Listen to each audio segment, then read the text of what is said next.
आदरणीय अध्यक्ष जी, हम जानते हैं कि एनर्जी आज इकोनॉमी की रीढ़ है और ग्लोबल एनर्जी नीड्स को पूरा करने वाला एक बड़ा सोर्स वेस्ट एशिया है।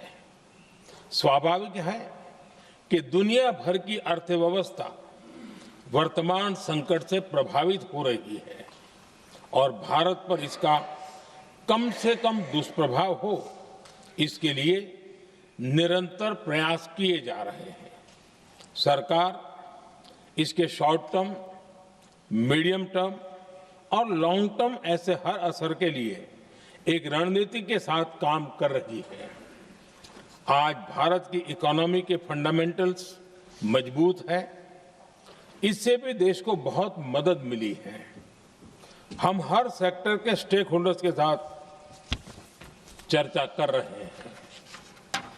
जहां भी जरूरत है उस सेक्टर को आवश्यक सपोर्ट दिया जा रहा है। भारत सरकार ने एक इंटर मिनिस्ट्रियल ग्रुप भी बनाया है। ये ग्रुप हर रोज मिलता है और हमारे इंपोर्ट एक्सपोर्ट में आने वाली हर दिक्कत का आकलन करता है और ये ग्रुप आवश्यक समाधान पर भी निरंतर काम करता है। मुझे पूरा भरोसा है कि सरकार और इंडस्ट्री के साझा प्रयासों से हम परिस्थितियों का बेहतर सामना कर पाएंगे। माननीय अध्यक्ष जी, एक बड़ा सवाल ये है कि युद्ध का खेती पर क्या प्रभाव होगा। देश के किसानों ने हमारे अन्न के भंडार भर रखे हैं, इसलिए भारत के पास पर्याप्त खाद्यान्न है। हमारा ये भी प्रयास है कि खरीफ सीजन की ठीक से बुआई हो सके। सरकार ने बीते सालों में आपात स्थिति से निपटने के लिए खाद की पर्याप्त व्यवस्था भी की है। अतीत में भी हमारी सरकार ने दुनिया के संकटों का बोझ किसानों पर नहीं पड़ने दिया था। कोरोना और उस समय के युद्धों के दौरान उस समय भी ग्लोबल सप्लाई चेन में डिस्टरप्शन आ गई थी। दुनिया के बाजार में यूरिया की एक बोरी 3,000 रुपये तक पहुंच गई, लेकिन भारत के किसानों को वही बोरी 300 रुपये से भी कम कीमत में उपलब्ध कराई गई। अध्यक्ष जी, देश के किसानों को इस प्रकार के संकटों से बचाने के लिए भी बीते वर्षों में अनेक कदम उठाए गए हैं। पिछले एक दशक में देश में 6 यूरिया प्लांट शुरू किए गए हैं। इससे सालाना 76 लाख मैट्रिक टन से अधिक की यूरिया प्रोडक्शन कैपेसिटी जुड़ी है। इस दौरान डीएपी और एनपीकेएस जैसी खाद का घरेलू उत्पादन भी करीब 50 लाख मैट्रिक टन बढ़ाया गया है।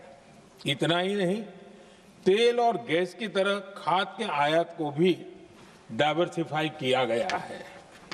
ऐसे ही डीएपी और एनपीके के आयात के लिए भी हमने अपने विकल्पों को विस्तार किया है।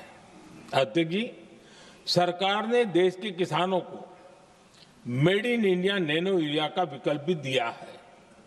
सरकार किसानों को प्राकृतिक खेती के लिए भी प्रोत्साहित कर रही है। पीएम कुसुम योजना के तहत किसानों को 22 लाख से ज्यादा सोलर पंप दिए गए हैं। इससे भी डीजल पर उनकी निर्भरता कम हुई है। मैं सदन के माध्यम से देश के किसानों को विश्वास दिलाता हूं कि सरकार किसानों की हर संभव मदद करती रहेगी। आदरणीय अध्यक्ष जी, युद्ध का एक बहुत बड़ा चैलेंज ये भी है कि भारत में गर्मी का मौसम शुरू हो रहा है। आने वाले समय में बढ़ती गर्मी के साथ बिजली की डिमांड बढ़ती जाएगी। फिलहाल देश के सभी पावर प्लांट्स के पर्याप्त कोल स्टॉक्स उपलब्ध है। भारत ने लगातार दूसरे साल 100 करोड़ टन कोयला उत्पादन करने का रिकॉर्ड बनाया है। पावर जनरेशन से लेकर पावर सप्लाई तक के हमारे सभी सिस्टम की निरंतर मॉनिटरिंग भी की जा रही है और सरकार की तैयारियां उसको रिन्यूएबल एनर्जी से भी मदद मिली है।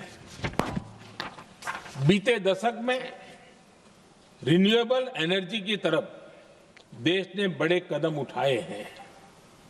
आज हमारी total installed power generation capacity का आधा हिस्सा रिन्यूएबल सोर्स से आता है। हमारी कुल रिन्यूएबल क्षमता आज 250 गीगावाट के ऐतिहासिक आंकड़े को पार कर गई है। बीते 11 वर्षों में देश ने अपनी सोलर पावर कैपेसिटी करीब 3 गीगावाट से बढ़ाकर 140 गीगावाट तक पहुंचाई है। बीते वर्षों में देश में करीब 40 लाख रूफटॉप सोलर लगे हैं। इसमें पीएम सूर्यघर मुफ्त बिजली योजना से भी लोगों को काफी मदद मिली है। गोवर्धन योजना के तहत देश में आज 200 कॉम्प्रेस्ड बायोगैस प्लांट भी काम करना शुरू कर चुके हैं। ये सारे प्रयास आज देश के बहुत काम आ रहे हैं। सरकार ने भविष्य की तैयारी और बढ़ाते हुए शांति एक्ट माध्यम से देश में न्यूक्लियर एनर्जी के उत्पादन को भी प्रोत्साहित किया है। कुछ ही दिन पहले small hydro power development scheme को भी हरी झंडी दी गई है, जिससे अगले 5 वर्षों में 1500 मेगावाट नई हाइड्रो पावर कैपेसिटी जोड़ी जाएगी। आदरणीय अध्यक्ष जी, जहां तक डिप्लोमेसी की बात है, भारत की भूमिका स्पष्ट है। शुरुआत से ही हमने इस संघर्ष को लेकर अपनी गहरी चिंता व्यक्त की है। मैंने स्वयं भी पश्चिम एशिया की सभी संबंधित नेताओं से बातचीत की है। मैंने सभी से तनाव को कम करने और इस संघर्ष को खत्म करने का आग्रह किया है। भारत ने नागरिकों, एनर्जी और ट्रांसपोर्ट से जुड़े इंफ्रास्ट्रक्चर पर हमलों का विरोध किया है। कमर्शियल जहाजों पर हमला और हॉर्मुज स्ट्रेट जैसे अंतर्राष्ट्रीय जलमार्ग में रुकावट अस्वीकार्य है। भारत डिप्लोमेसी के जरिए युद्ध के इस माहौल में भी भारतीय जहाजों के सुरक्षित आवागमन के लिए निरंतर प्रयास कर रहा है।